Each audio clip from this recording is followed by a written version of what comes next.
Alright, let's dive into a story that's both inspiring and eye-opening. A 59-year-old woman, Alison Goldsmith, who turned her financial situation around by earning £6,000 in just 2 months through flexible work.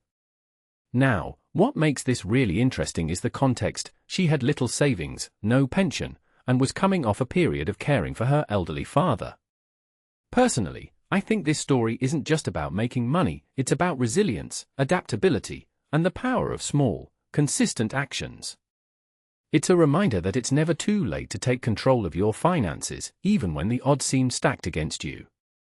Here's the thing, Alison didn't land a high-paying job or win the lottery. She took on small, flexible tasks through a platform like Airtasker, things like removals, gardening, and decluttering. What many people don't realize is how these seemingly minor gigs can add up. Alison herself mentioned that a single decluttering project could earn her £600. If you take a step back and think about it, this isn't just about the money, it's about leveraging your skills and time in a way that fits your life. For someone in their late 50s or 60s, this kind of flexibility is invaluable, especially when traditional full-time work might not be an option.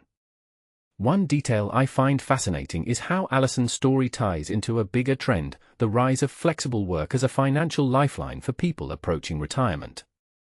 Research shows that task postings on platforms like Airtasker jumped by 55.7% in 2025, and earnings for taskers rose by 48%.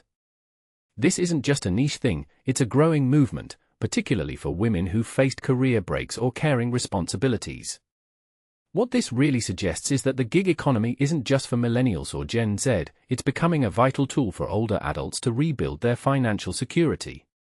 But here's where it gets even more interesting. Alison didn't just stop at earning money. She used this income to clear debt, rebuild her emergency fund, and start saving for retirement again.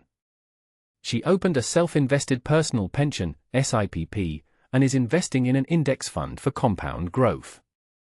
In my opinion, this is the real takeaway. Flexible work isn't just about earning, it's about creating a foundation for long-term financial stability. It's about taking small steps today that can lead to big changes tomorrow. What's also striking is Alison's mindset.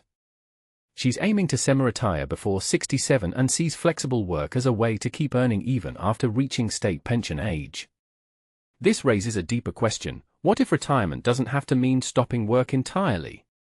What if it's about working on your terms, doing what you enjoy, and scaling up or down based on your needs? Personally, I think this shifts the conversation around retirement from one of scarcity to one of possibility. Now, let's talk about the broader implications. Women, in particular, face significant challenges when it comes to retirement. They retire with around 36% less pension income than men, largely due to lower lifetime earnings and career breaks for caring. Alison's story highlights this issue but also offers a solution. Flexible work isn't just a band-aid, it's a way for women to rebuild financial confidence and take control of their later years. What this really suggests is that we need to rethink how we approach retirement planning, especially for those who've been sidelined by traditional career paths. So, what's the big takeaway here? For me, it's this: it's never too late to start, and even small steps can lead to meaningful change. Whether you're in your 50s, 60s, or beyond, flexible work can be a powerful tool to rebuild your finances and create a more secure future. Alison's story isn't just about her, it's about the millions of people who might be in a similar situation and don't know where to start. If you're in that position, my advice is simple: start small, but start now. Because, as Alison proved, those small tasks can add up to something truly transformative. And that's what I find so inspiring about this story. It's not just about the money, it's about the mindset. It's about realizing that you have the power to change your circumstances, no matter where you're starting from. So, here's my question for you: what's one small step you could take today to move closer to your financial goals? Let me know in the comments, I'd love to hear your thoughts.